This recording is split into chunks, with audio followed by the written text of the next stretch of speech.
안녕하세요. 함께 만드는 언론 딴지 USA입니다. 이낙연이 총리가 된 것은 문재인 대통령에게 호남 홀대론의 프레임을 씌운 안철수와 김한길 등 민주당의 토호 세력들의 탈당으로 상처 입은 호남 사람들을 따스하게 품는 상생의 정치였습니다. 임기가 짧지만 당대표의 자리를 밀어준 60% 당원의 믿음의 정치였습니다. 이 모든 것을 누리기만 하고 고마운 마음만 가졌어도 대통령이 되기에 문제가 없어 보였습니다. 하지만 아집과 독선이 하늘을 찌르고 본인이 세상을 다 아우를 수 있을 것이라는 교만이 어설픈 협치로 당의 개혁을 막고 사면 발의를 합니다. 이낙연에 대한 임계점은 사면 발의에 있지만 사면 발의는 트리거일 뿐 결정적 화약은 개혁의 지지부진, 엄중한 적폐와의 상생, 옵티머스 수사에서 비서의 자살, 자신의 대선 스케줄에 맞추는 민주당 행보 스케줄. 수많은 정치적 헛발질이 누적이 되어 있었던 것이었습니다. 올드한 정치와 무능이었습니다. 모두 교만과 아집에서 나오는 정치 감각의 올드함 때문입니다. 제일 좋은 시스템으로 총리, 종로의 국회의원, 당대표, 어느 누구도 변명할 수 없는 제일 꽃길을 걸으면서 자신의 능력을 뽐내었고 그 능력으로 여기까지 왔습니다. 그 많던 지지율을 다 까먹고 믿고 지지하던 60%의 당원의 염원을 엄중히 날려버리며 본인의 능력과 품성이 이렇다라는 것을 보여주었습니다. 역사는 한 장면이 모인 흐름입니다.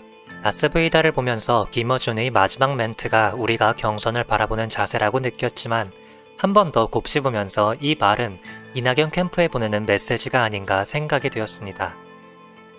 김어준 왈, 대선에서는 급해지면 안 돼요. 이거 한 방이면 끝날 것 같은데? 끝장난 것 같은데? 안달복달하게 되는데 그럼 시야가 좁아져요. 마음이 작아지고 부분에 집착하고 전체를 못 보게 됩니다. 그럼 망하는 거예요. 남 탓하지 말고 급해지지 말고 담담해져야 돼. 딱 이낙연 캠프가 하고 있는 장면입니다. 뭐 하나 꺼내서 끝났어. 우리가 이겼어. 몇 번이나 외쳤을까요? 뭐 끝났어. 대장동 끝났어. 이낙연과 캠프의 토론전 1의, 토론 후 1비가 보입니다. 이낙연의 역사의 흐름을 보면 장땡이 몇 번이나 떴는데 그 도박판에서 돈을 다 잃었다는 것입니다. 가장 좋은 기회와 가장 좋은 꽃길을 그렇게 날려먹을 수 있는 사람도 있다는 것을. 그리고 그것이 10만 당원을 날려먹고 이 정부의 코로나 대응과 재난지원금으로 만든 철옹성 같은 지지율을 날려먹을 수 있는 어쩌면 어떻게 이렇게까지 무능하고 악랄한 사람이 있을 수 있을까 하는 의혹까지 들게 하였습니다. 개혁의 흐름과 파도를 느낀 정세균 후보의 사퇴를 보면서 스스로의 흐름을 돌아보지 않고 국회의원직 사퇴라는 뽑아준 유권자들에 대한 배신의 정치를 하였습니다. 경선이라는 집안 잔치에서 칼을 휘두르며 잔치를 망치고 집안 망신을 시키고 있습니다. 다른 후보는 칼이 없어서 못 휘두른다고 생각하고 본인은 흠이 없어서 그런 것이라고 착각을 하고 있습니다. 당비 대납 유죄 판결 공직자 채용, 옵티머스 수사 중 자살. 딱 단면적으로 비서의 자살에 대한 약간의 프레임을 씌우면 이낙연은 악마가 됩니다. 이것은 칼이 아니라 총입니다.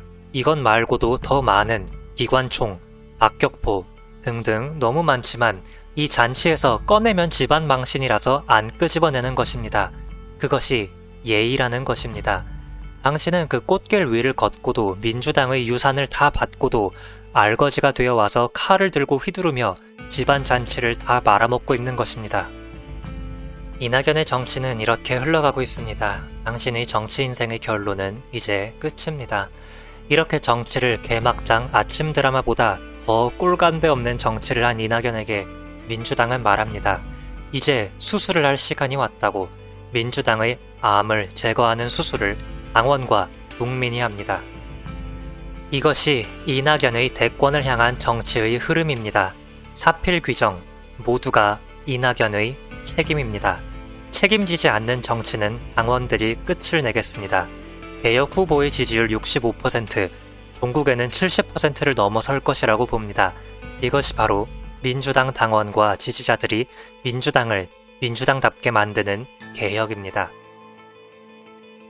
함께 만드는 언론 시민들의 확성기 딴지 USA였습니다. 오늘도 시민의 목소리를 전해드렸습니다. 구독과 좋아요 부탁드립니다. 감사합니다.